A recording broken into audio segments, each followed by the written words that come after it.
gentlemen, John and Will, I want you to listen to the video that broke this whole thing open, and I want to get your reaction. Here it is. There'll never be a nigger I see.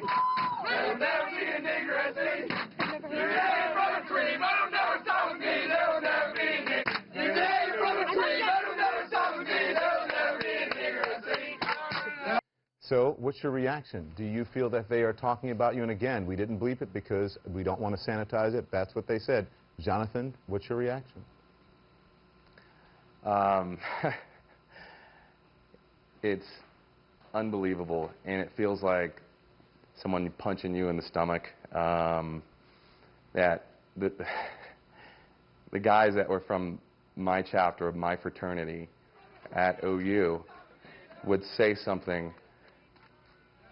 You know, it's not like they just used the N-word. Again, they referred to lynching, you know, a campaign of terrorism and cold-blooded murder perpetuated against African Americans, and they are just singing about it as, you know, as if it's jovial or a time to party and celebrate, and that is incredibly disturbing to me. And not just me, you know, the people I was in the house with, who I'm all friends with, of all races, to this day, you know, we're all just sick over this.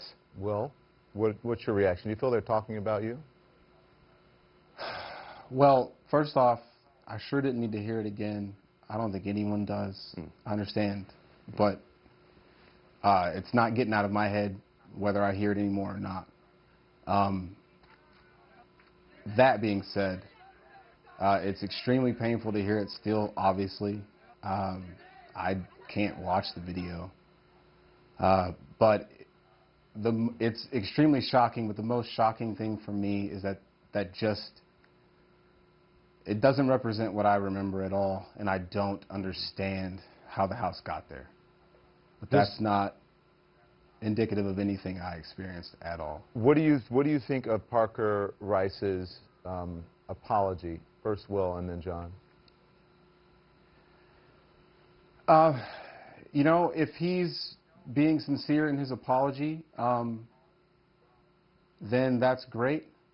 But honestly, I feel a little bad for him because he now is going to experience something that very few people he associates with understands, of walking into a room and being prejudged just because of how he looks, people thinking they know something about him that I assume he's suggesting in his apology isn't true.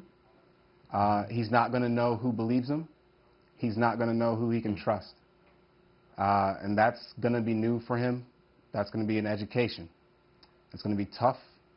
And I feel bad for him. He's going to have to go through that. Why are you shaking your head, John? I think he's spot on. I think that was incredibly well stated. Yeah. Yeah, his apology. First of all, I want to say that, you know, it's disturbing to think that he's getting death threats over this, because that was exactly what was done to African Americans. You know, the threat of the death threats and the lynchings in the South. You know, back in that era.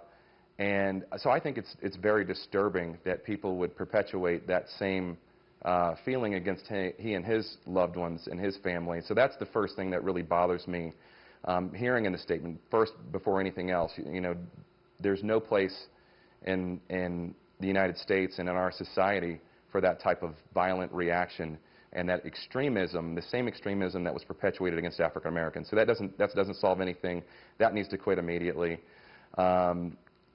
I think that obviously he's gone through a massive displacement in his life, and I'm sure he's doing soul searching right now. I think that I don't think he fully currently probably understands the depth of the pain that he has caused, or why really this is such a big deal. I think that if maybe this video hadn't come to light and there was a party next weekend, would you still be singing the song?